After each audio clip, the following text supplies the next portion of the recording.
Así que entonces, una vez que estemos listos, vamos a dar lectura a la palabra de Dios. Y yo quiero invitarlos hoy a pensar en una verdad divina.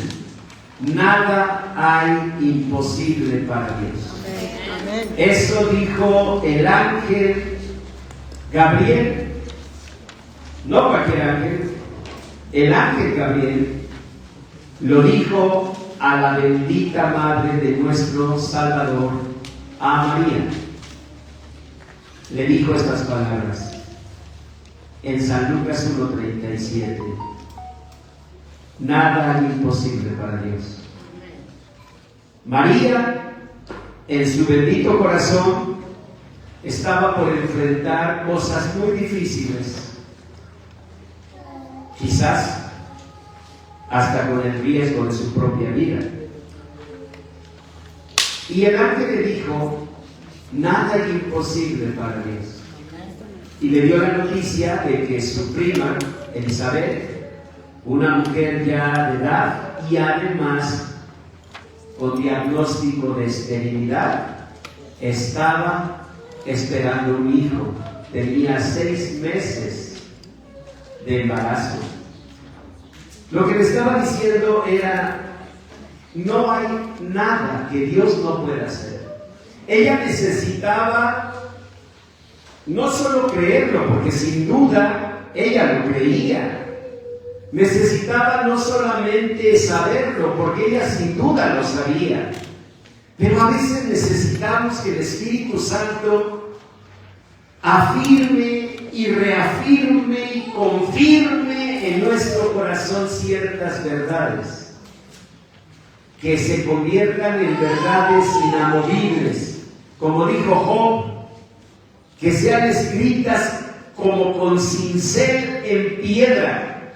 Él dijo: yo sé que mi Redentor vive.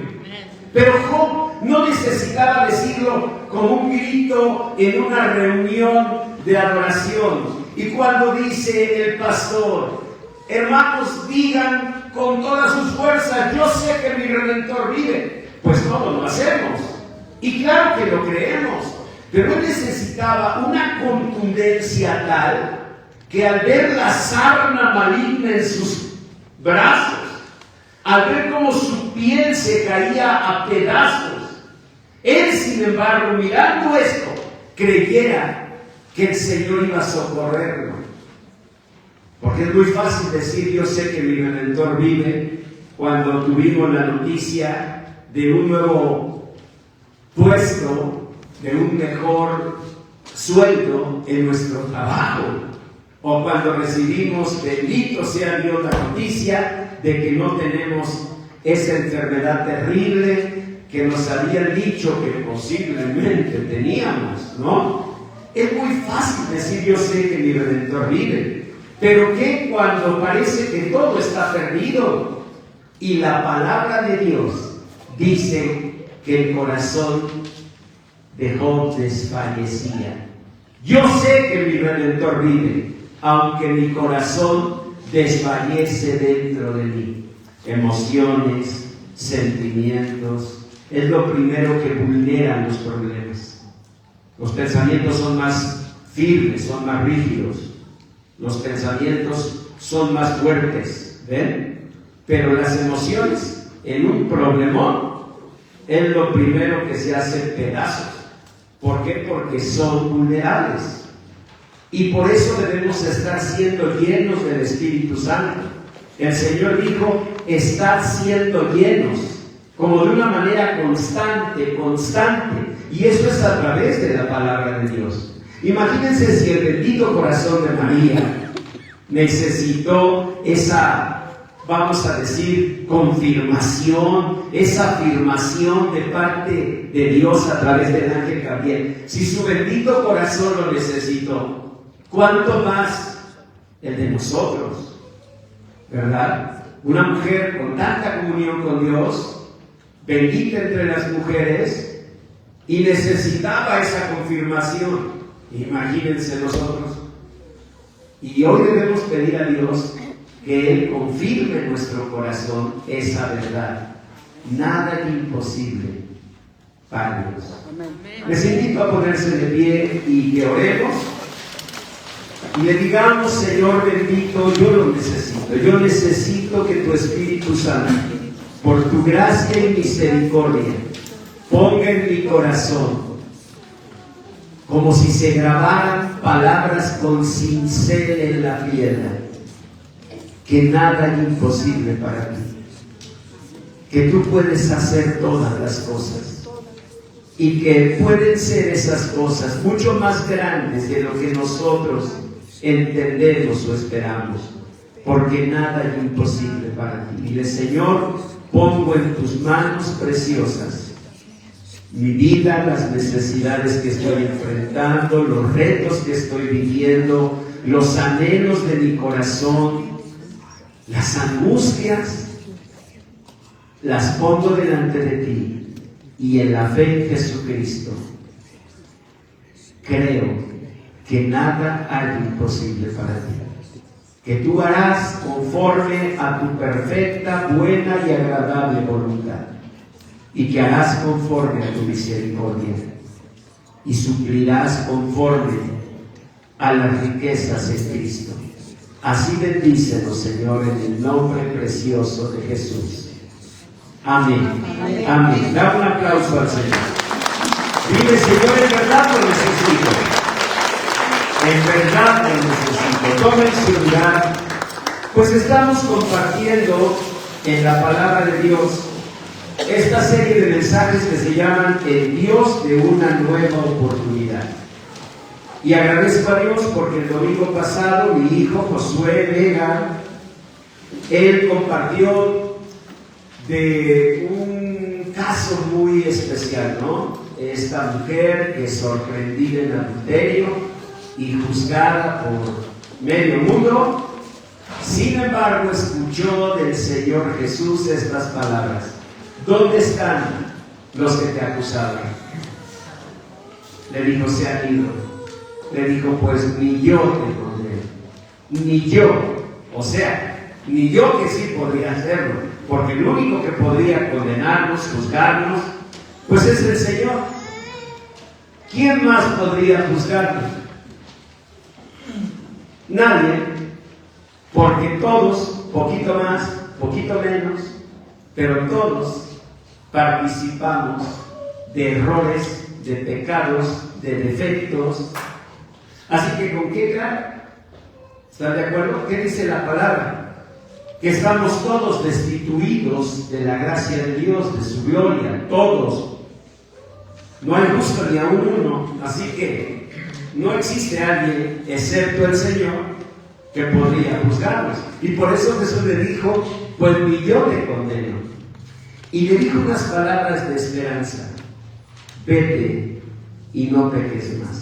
Yo sé que acostumbrados al juicio, al señalamiento, lo primero que escuchamos en eso es como: vete y te va abierto, no peques más. Muchos así, al leerlo, así lo tomamos como: vete y cuidadito con que vuelvas a hacerlo. ¿Ven? Porque estamos acostumbrados a eso. Pero ahora escúchenlo de otra manera. Vete y no peques más significa: puedes hacerlo.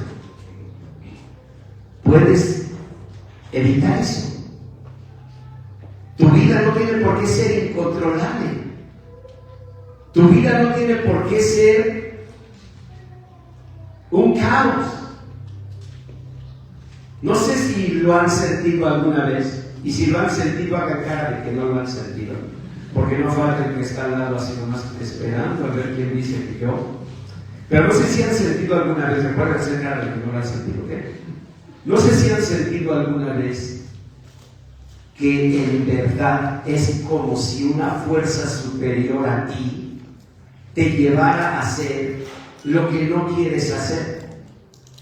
Como si fuera algo que te gobierna, que te controla, algo que no te deja libertad.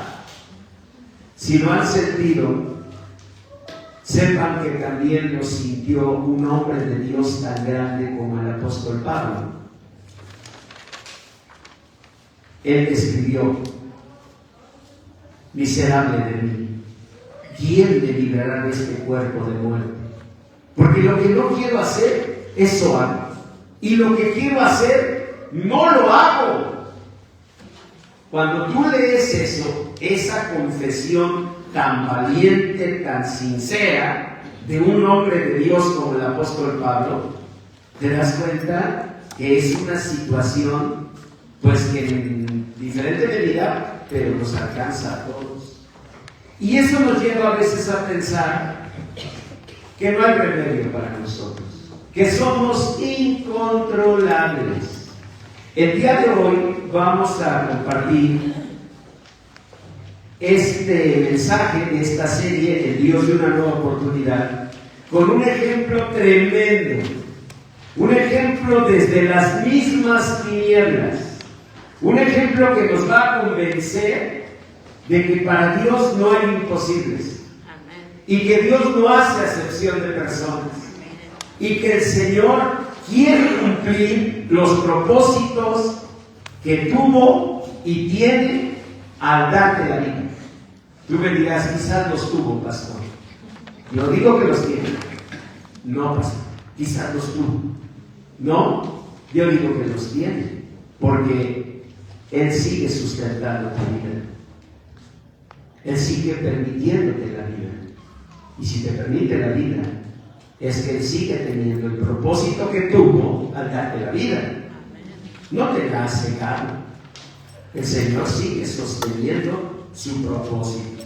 Y en este caso, lean conmigo, dice la palabra que después de haber pasado una tempestad y haber detenido a los vientos y haber ordenado a los vientos que se detuvieran, arribaron a la tierra de los Gadarenos, que está en la ribera opuesta a Galilea. Háganse cuenta que un mar, el mar de Galilea, dividía dos grandes regiones. Galilea, donde estaban los hijos de Dios, y la zona de Decápolis. ¿No se les puede olvidar el nombre? Decápolis. Qué gusto verte, señorita. Decápolis, y me con todo el hijo, Señor Enrique, ¿qué edad tienes ya? 21, qué barbaridad, felicidades. Entonces, la zona de Decápolis. Decápolis significa 10 ciudades en griego. ¿Y por qué en griego? Porque vivían puros griegos. Ustedes dirán, ay, pastor, qué bonito, ¿verdad? Que ahí vivían puros griegos. Pero les aclaro, eran griegos que habían huido, eran griegos lastimados, heridos. Y ustedes saben que las personas heridas hieren a otras.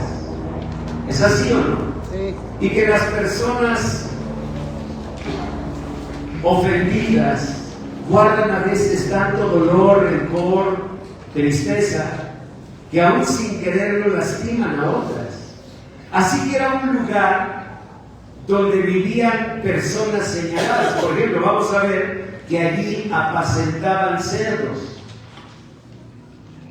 Los judíos no hubieran apacentado cerdos, porque para ellos el cerdo era un animal inmundo. Lástima. Se perdieron buche, chicharrón, barriga, trompa, no, qué barbaridad. Pero bueno, para ellos era un animal inmundo, los cerdos. Y allí apacentaban cerdos. ¿Eso qué quiere decir?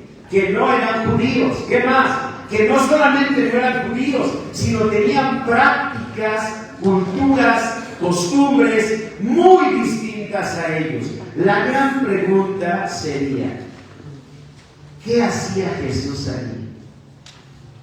Porque, pues, Mateo, que era muy judío, pudo haberle dicho, Señor, ¿por qué no nos quedamos mejor aquí, entre los hijos de Dios, con el pueblo escogido de Dios, entre los judíos?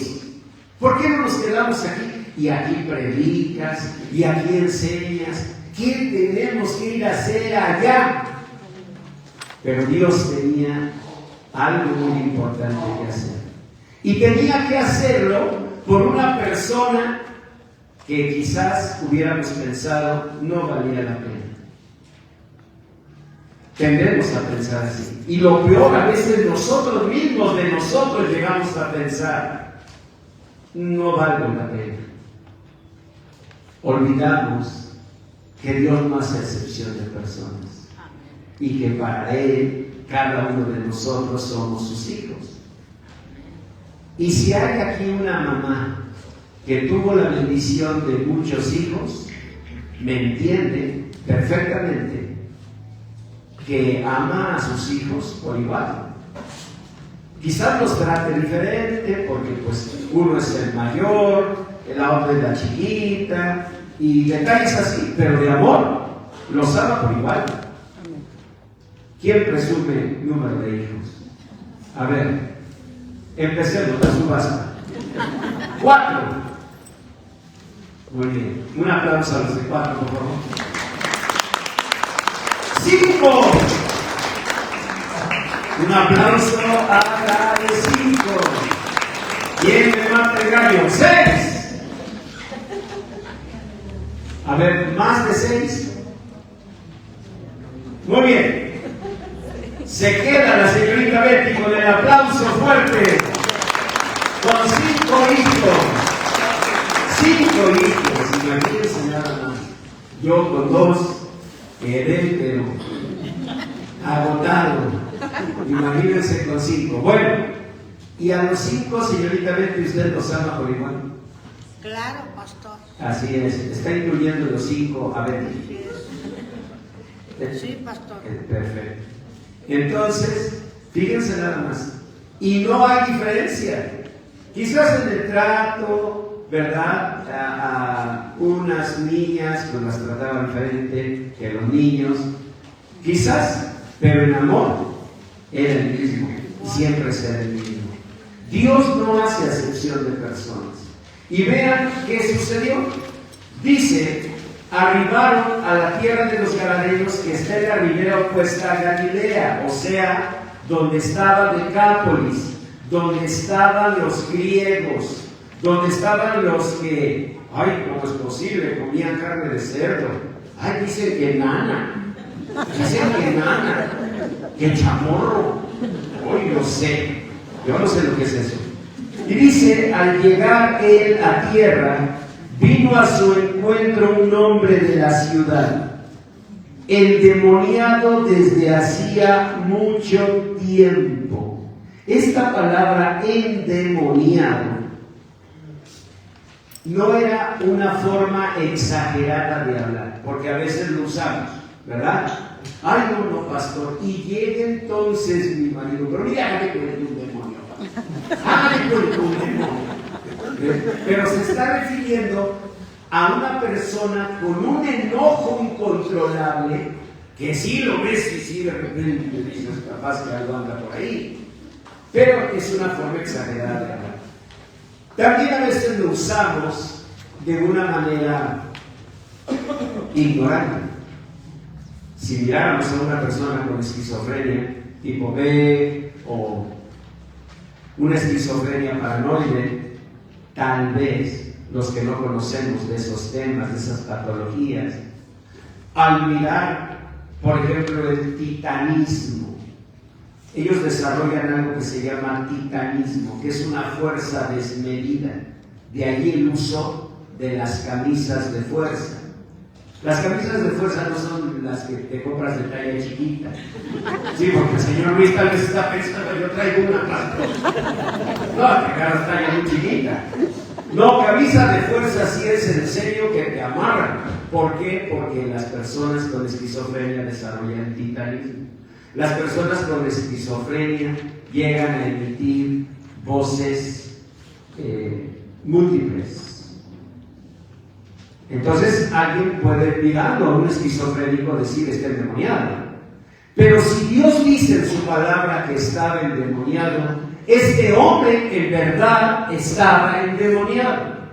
En verdad estaba endemoniado. No era una manera exagerada de hablar, mucho menos una manera ignorante de hablar, confundiendo esquizofrenia con un endemoniamiento. No, si Dios dice que estaba endemoniado, es que estaba endemoniado.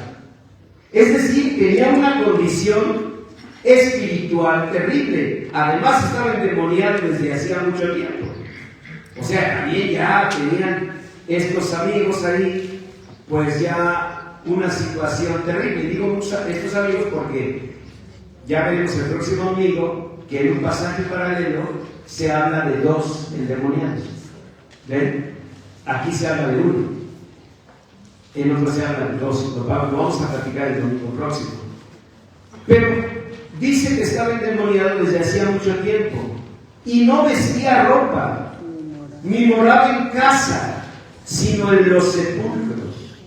Fíjense que hace unos 20 años y hasta hace unos 10, en el cristianismo evangélico en México se desarrolló como una tendencia muy fuerte al tema de las liberaciones y al tema de echar fuera demonios, ¿verdad? Y pasaban cosas interesantes porque, pues, no cabe duda que de repente sí se presentaban personas con una condición realmente de posesión demoníaca. Pero de repente uno veía a personas que ya como que cada 8 días venían por su liberación. Y entonces estaba pasando algo. O Dios no los liberaba, porque si el Hijo libertare, seréis verdaderamente libres. Es decir, una persona que vivía liberación, pues ya estaba liberada, punto. ¿Ven? Pero esas personas volvían otra vez a que les liberaran. O, por ejemplo, estaban muy tranquilos allí en sus lugares y hasta quizás cantando alabanzas, pero cuando comenzaba el momento de la liberación, como que entonces se manifestaban cosas raras, porque en la Biblia vemos que aquí no fue que de repente, no, desde que este endemoniado vio a Jesús, obviamente lo percibió. Vean lo que dice en el verso 28. Al ver a Jesús, lanzó un gran grito. No hay comunión entre las tinieblas y la luz. No hay comunión entre Belial y Cristo. Eso dice la Biblia. Así que no era de ¿a qué hora me empiezo a manifestar? Mientras, pues aquí los espero. Es que el programa del servicio es primero tiempo de alabanza y luego ya la liberación. Bueno, pues aquí estoy quieto. No. En cuanto vio a Jesús, lanzó un gran grito. ¿Por qué? Porque la luz que alumbra a todo hombre estaba frente a él. Y postrándose a sus pies, exclamó a gran voz: ¿qué tienes conmigo, Jesús, Hijo del Dios Altísimo? Te ruego que no me atormentes. Es decir, el demonio vio a Jesús, supo que el Hijo del Dios Altísimo estaba frente a él y que por tanto tenía que rogarle que no lo atormentara. ¿Quién tenía que rogar a quién? El demonio tenía que rogar al Señor, al Dios de gloria. Les digo que hace 20, 15, 10 años incluso se daba una enseñanza de guerra espiritual. Tenemos que guerrear, como si Dios tuviera que pelear contra el demonio. Bíblicamente eso no es así. Bíblicamente este demonio rogaba a Jesús así, que no lo atormentara, porque el Señor Jesús mandaba al espíritu inmundo que saliese del hombre, pues hacía mucho tiempo que se había apoderado de él. Y fíjense, le ataban con cadenas y grillos, pero rompiendo las cadenas era impelido por el demonio a los desiertos. De hecho, me gusta mucho que aparece la palabra impelido, porque impeler es una palabra que casi ya no usamos. Impeler es como motivar a, ¿ven? Pero de una manera muy fuerte. Entonces era impelido, era empujado por el demonio a los desiertos.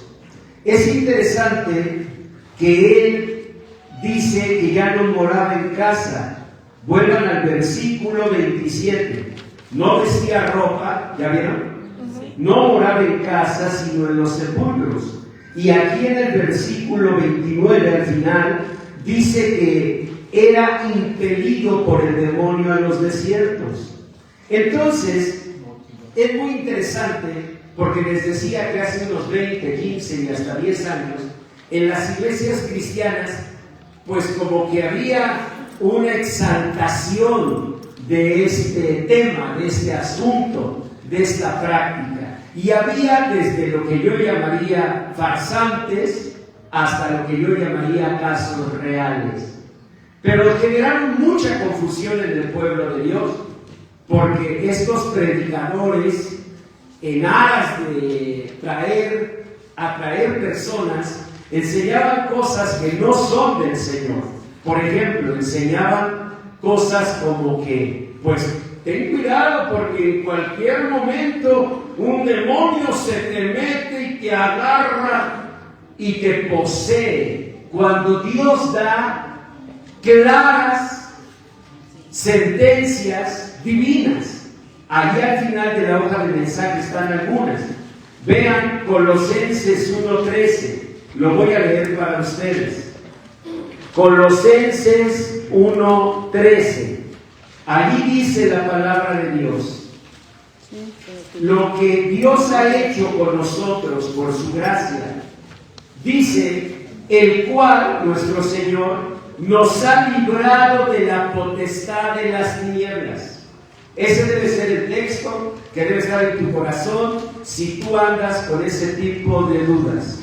Ay, pastor, y si de repente me agarra un demonio, y si me posee. Dios te ha librado en Cristo de la potestad de las tinieblas. Amén. Un demonio que puede acechar, porque la Biblia dice que anda como león rugiente buscando a quien devorar, te puede acechar. Un demonio te puede oprimir porque puede estarte persiguiendo, pero un demonio no puede poseerte, porque en ti, en tu corazón vive Cristo Jesús. Amén. Y si no estás seguro de eso, ahora mismo invita a Jesús a venir a tu corazón. Y cuando Cristo esté en tu corazón, no puede habitar un demonio. No hay comunión entre la luz y las tinieblas. La luz y las tinieblas se oponen. Pruébalo en tu casa esta noche.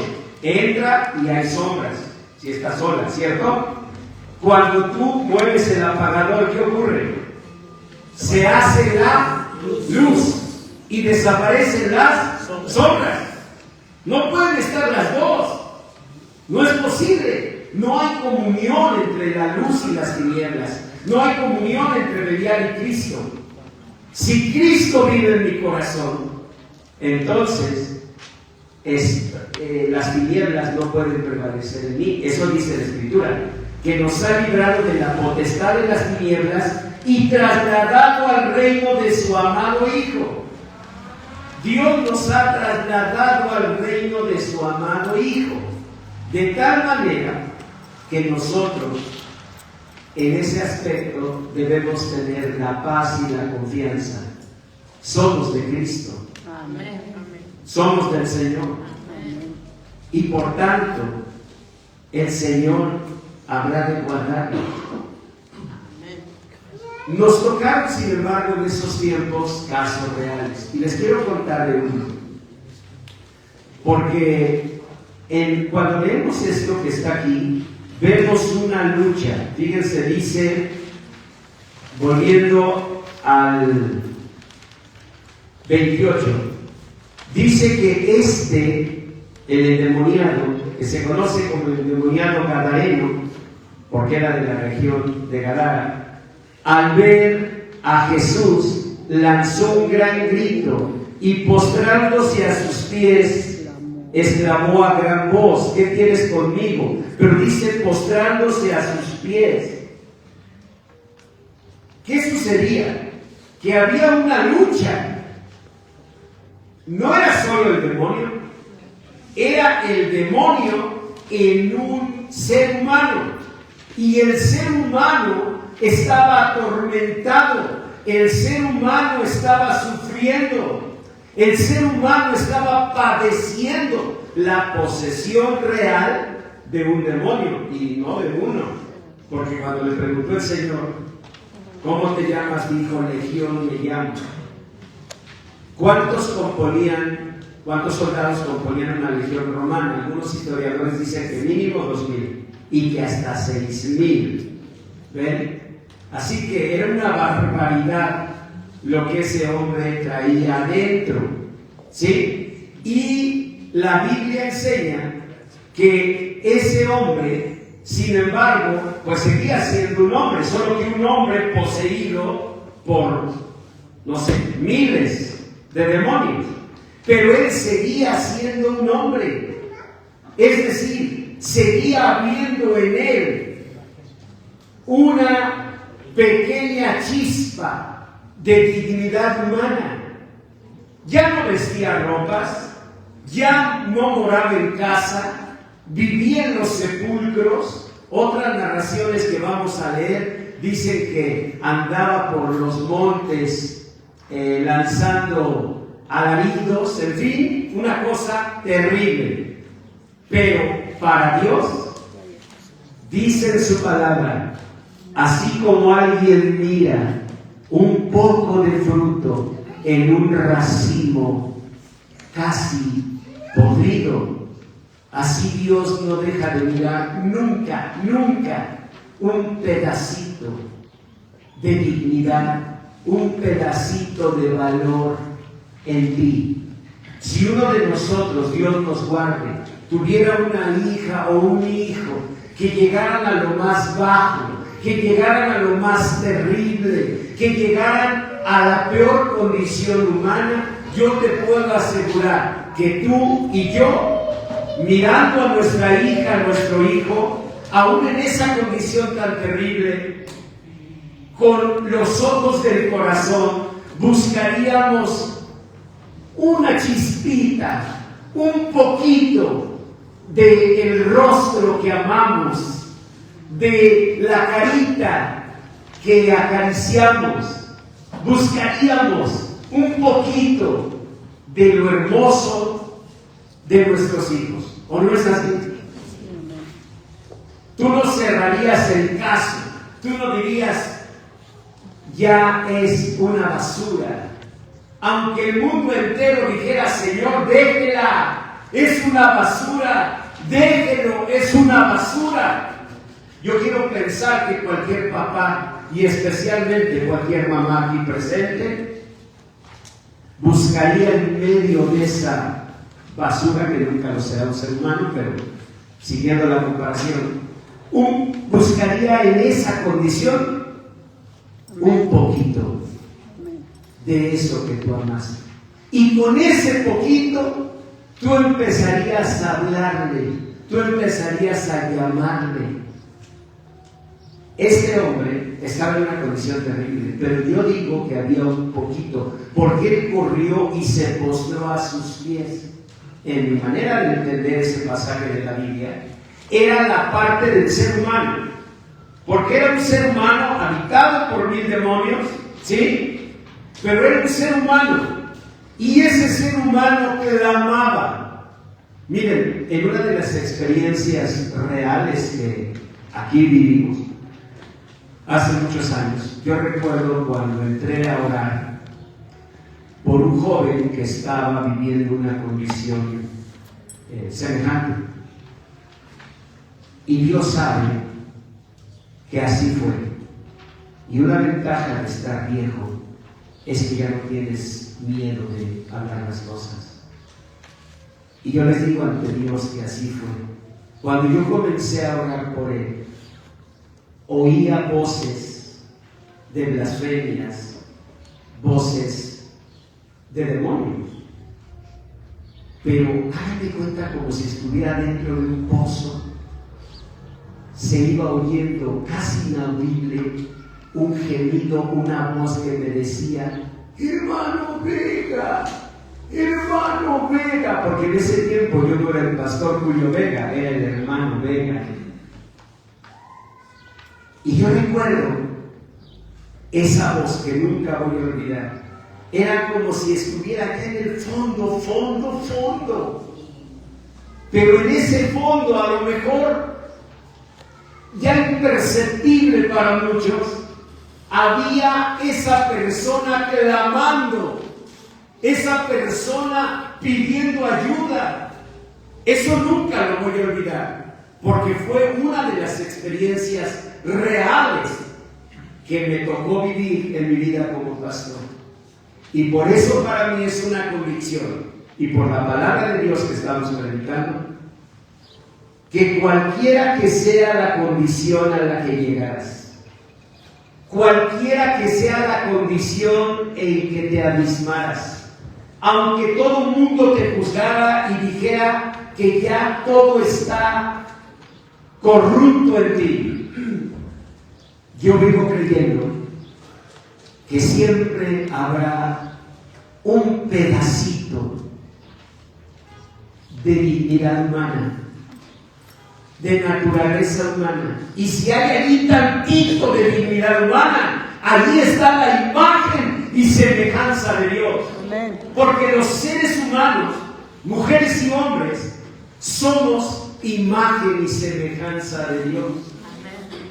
Y nos ha tocado conocer de casos públicos de gente muy mala, dedicada a cosas muy malas, que nosotros llegamos a pensar: en él no queda un ápice de humanidad, en él ya no hay alma, en esa mujer ya no hay un ser humano. Llegamos a pensar así, ¿cierto? Viendo casos públicos conocidos de maldad, decimos: no, seguro esa ya no es un alma humana. Pues yo creo que Dios sí la podría ver, y que si ese pedacito chiquitito hiciera lo que hizo ese endemoniado, de ir a postrarse a los pies de Dios, encontraría lo que ese hombre encontró. Él tenía miles de demonios poseyéndolo, pero para Dios no era imposible. Ahora tú me puedes decir: pastor, está interesante el mensaje, pero yo estoy muy lejos de esa condición. Así que le agradezco en cuanto al conocimiento de esto, pero digo, sí, tengo mis ratos, pastor, pero así como que yo ando en esta condición, bendito sea Dios, no, bendito sea Dios, y nunca lo vas a estar, porque Cristo habita en ti.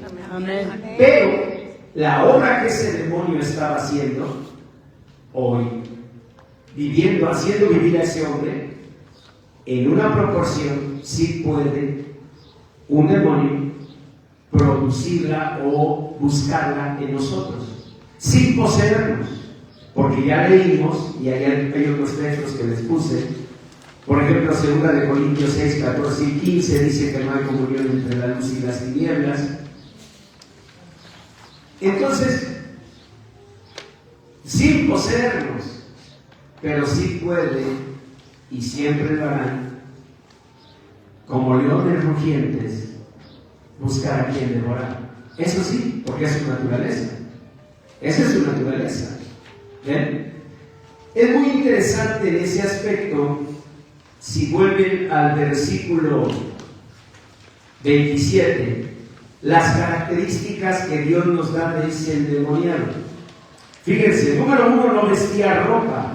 Ustedes me dirán: pastor, pues se me hace como muy normal. Me imagino que se desgarraba y por eso andaba ya andrajoso. Además, ¿por qué iba a ir a comprar una ropa? Pero eso de que no vestía ropa tiene un simbolismo, tiene algo que debemos interpretar. La ropa que usamos no solamente es una necesidad física, no solamente nos cubre de las inclemencias del tiempo. Aquí tenemos la bendición de Cuauhtémoc Izcalli, que siempre está el sol radiante, llaman a Cuautitlán Izcalli la ciudad de la eterna primavera junto con Cuernavaca, ¿no? Traen gorro nomás porque les gusta, no es por frío. Bueno, pero quiero que piensen que la ropa en parte nos cubre de las inclemencias del frío, en parte es un atuendo moral que cubre nuestro cuerpo, ¿sí? Pero hay algo más.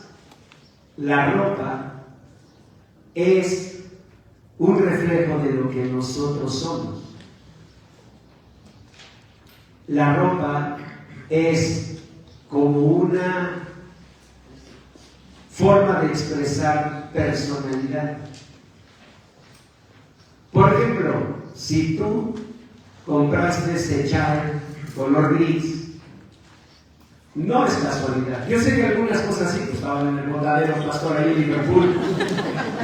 ¿Usted quiere que me ponga a agarrar colores? No, yo vi que uno de mi talla, el color es uno de menos. Tiene 40% de descuento y lo demás a veces sin intereses. Agárratelo, ¿no? Aunque no te quede el colorcito con el color de tierra, los blancos pues todos nos queda, pero la gente a la que no. Bueno, pero esto es por oferta. Pero comúnmente nosotros elegimos con base a ciertos gustos.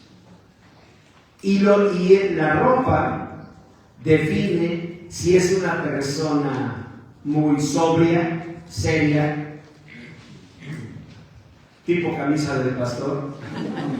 Sí, no, de veras, si es serio, formal, ¿no? O si es una persona muy alegre.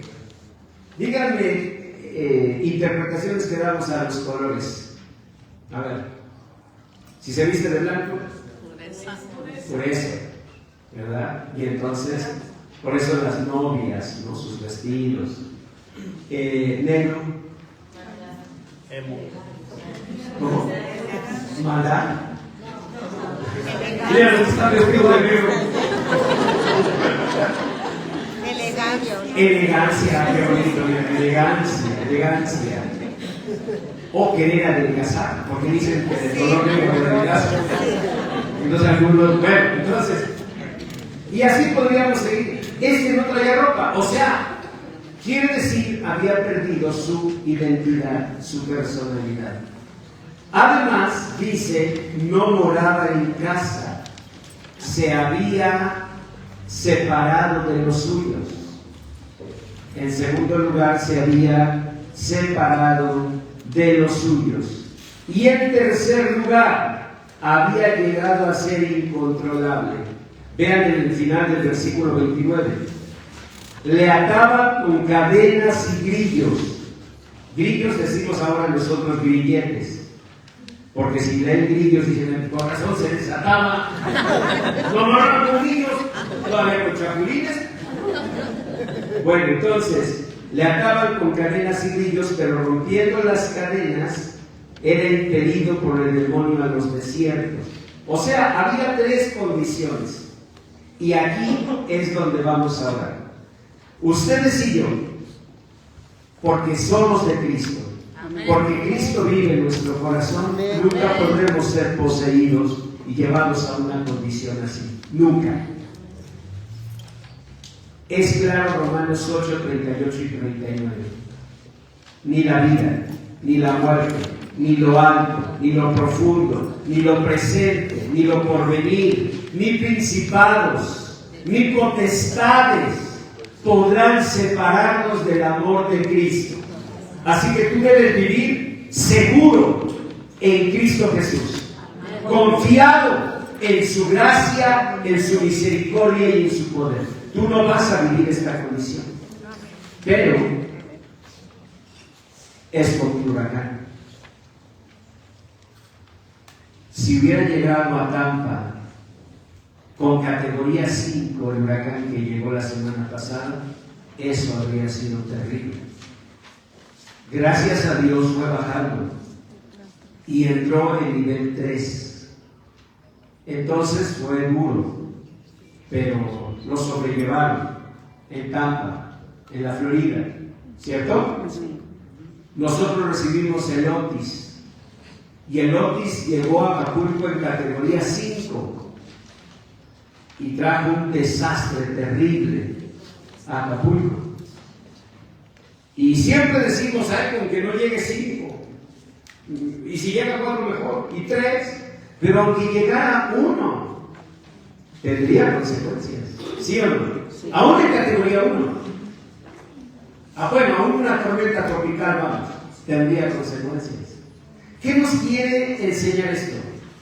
Que nosotros no vamos a tener un huracán 5 como este hombre, pero que la obra de los demonios sí van a estar procurando apartarnos de la vida abundante que Dios nos dio. Dice en San Juan 10:10 que el ladrón vino para hurtar, matar y destruir. Y Jesús vino para darnos vida y vida en abundancia.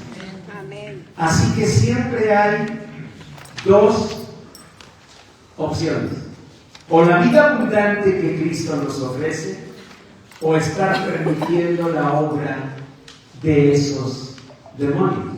Pastor, pero usted nos acaba de decir que un huracán categoría 5 no va a llegar a nosotros. Claro, te lo repito, no porque lo diga yo, porque lo enseña la palabra de Dios. Tú ya fuiste librado de la potestad de las tinieblas. Amén. Tú ya fuiste trasladada al reino de Cristo Jesús. Amén. Así que un categoría 5 como este no te va a llegar jamás. Pero la obra de los demonios es apartarnos de la vida abundante en Cristo. Y aunque no puedan poseernos, porque no lo pueden hacer, porque nuestro corazón vive en Cristo Jesús, y su presencia gloriosa, su luz, expulsa todas las tinieblas, lo que sí puede hacer es estarnos arrebatando bendiciones de Dios. Y hay 3 cosas que les voy a dejar de tarea, porque este mensaje lo vamos a seguir compartiendo los domingos siguientes, así que guarden bien la hojita. Pero fíjense bien, la tarea es esta: que tú identifiques estas 3 cosas. 1, estoy tendiendo a apartarme, por ejemplo, en mi relación de pareja. Estoy tendiendo así como, ay, mira, mejor vamos a llevar la fiesta en paz. ¿Ven? Vamos a hacer una cosa, para no estar peleando. Tú allá, yo acá. ¿Te estás apartando aún de tus hijos? ¿Has dejado de frecuentar a tu familia, a tus amigos? ¿Has dejado de congregarte?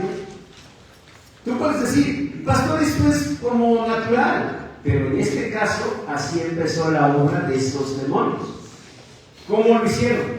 Haciendo que no morara en casa, haciendo que se apartara al desierto.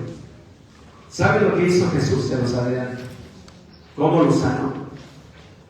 Lo hizo volver a casa. Cuando ya estaba sano, ese hombre, liberado, pero era liberado, le dijo, déjame estar contigo, le dijo al Señor Jesús. ¿Sabe qué le dijo al Señor Jesús? No, vuelve a los tuyos, vuelve a tu casa. ¿Por qué? Porque ahí empezó la obra de la maldad, apartándolo. La soledad no es de Dios. No es bueno que el hombre esté solo. No es bueno que la mujer esté sola. En los desiertos habitan los demonios. No debes estar sola, solo. No debes recluirte, no debes aislarte. Porque aquí empieza a haber mayor posibilidad de destrucción espiritual. Entonces, revisa si te andas apartando. Si te miran y te agachas, no es porque seas de Pénjamo. No, sí, porque a lo mejor dicen que soy de Pénjamo, pastor. Sí, pero si tú mismo ves que te estás apartando, ahora mismo dices, Señor, ayúdame, no. Segundo, si tú estás perdiendo tu vestido, es decir, la ilusión de un azulito, que te realice, que te dé tu identidad. La Violeta Parra, 3 días antes de suicidarse, escribió, yo me llamo Violeta Parra, pero no estoy muy segura. Tengo 50 años a disposición del viento fuerte. En mi vida me ha tocado muy seco y muy salado todo. El invierno se ha metido en mis huesos y dudo que en alguna parte haya primavera. Por eso cierro la puerta y me voy. Soledad y despersonalización. Esto de los colores no solamente habla de necesito un saquito para taparme del frío, sino habla de ilusiones, de sueños. ¿Cuándo te arreglas? ¿Cuándo buscas ese saquito que pues está más bonito que los otros? ¿Cuándo hay qué? ¿Cuándo hay qué? Una fiesta, una ilusión, un propósito, que vamos a ir todos a comer, ¿no? O que vas a ir con una persona a caminar, o sea, algo que te motiva y es lo que te hace pues arreglarte. ¿Cómo me queda? ¿Se parece a la camisa del pastor? Es que es un evento muy formal. Sí, no, ahí está perfecto, está perfecto. ¿Ven? Entonces, y tercero, primero es el apartarse, el despersonalizarse. Y el tercero, ¿te estás haciendo incontrolable? O sea, tú sientes que ya esas tendencias son así como incontrolables, como si te estuviera dominando algo. Si tú identificas una o varias de esas tres, es el momento de clamar al Señor. Es el momento de doblar rodilla delante de Él y decir: Señor, ayúdame. Si me está dando la chiripiorca. Me trajiste a escuchar este mensaje, sobre todo los que no habían venido. Fíjense cómo Dios los trae exacto para eso. Ahí se ve que Dios les está dando, tenían dominitos sin venir. Y Dios te trajo exactamente hoy para decirte: revisa las tres. ¿Te estás apartando? ¿Te estás aislando? Cuidado. 2. ¿Has dejado de vestirte, de colorearte, de ilusionarte? Cuidado. Y 3. Sientes que es algo que ya no, como si ya no lo decidieras, o como si ya no pudieras decir que no. En serio, como algo que te lleva. Es una voz de alerta. Nunca te podrá poseer un demonio, porque Cristo vive en ti. Amén. Pero te puede dar una revolcada que no guarde la otra. Eso sí, la prueba está en Pedro. El Señor le dijo: te ha pedido para zarandearte como a mí. Y lo agarró y lo zarandeó. ¿Lo pudo poseer? No. Claro que no, porque Cristo vivía en su corazón. Pero la revolcada nadie se la dio. ¿Quieres la revolcada? ¿Quieres una temporada terrible? Yo creo que nadie, ¿no? Pero vamos a hacer esas tres cosas. Incline su rostro. Señor, bendito tu palabra clara, tu Espíritu Santo ha hablado en mi corazón. En verdad, ayúdame, Señor bendito, a discernir qué estoy viviendo. Ayúdame a discernir si me estoy apartando, si me estoy aislando, si me estoy escondiendo, si me estoy aislando de los demás, de mi propia familia. Ayúdame a discernir, Señor, si he perdido ilusiones, sueños, alegrías, si he dejado de vestirme. Y ayúdame, Señor, a discernir si mi vida se está haciendo incontrolable, si eso que digo y que te ofende está haciendo algo más allá de mis fuerzas, incluso de mis pensamientos. Si quiero hacer el bien y no lo hago, y lo que no quiero hacer, acabo haciéndolo. Señor, en el nombre de Jesús, que el ladrón no destruya la vida abundante que tú me ofreces. Permite que en este momento yo postre mi rodilla delante de ti y clame a ti y mire tu gloria y tu bendición. Señor, quiero vivir la vida abundante que tú viniste a darnos. Quiero vivir en tus caminos. Sosténme, Señor bendito, con tu mano poderosa. Sosténme, Señor, con la fortaleza de tu Espíritu Santo. En el nombre precioso de Jesús te lo pido. Amén. Amén. Amén. Da un aplauso al Señor. Gracias a Dios.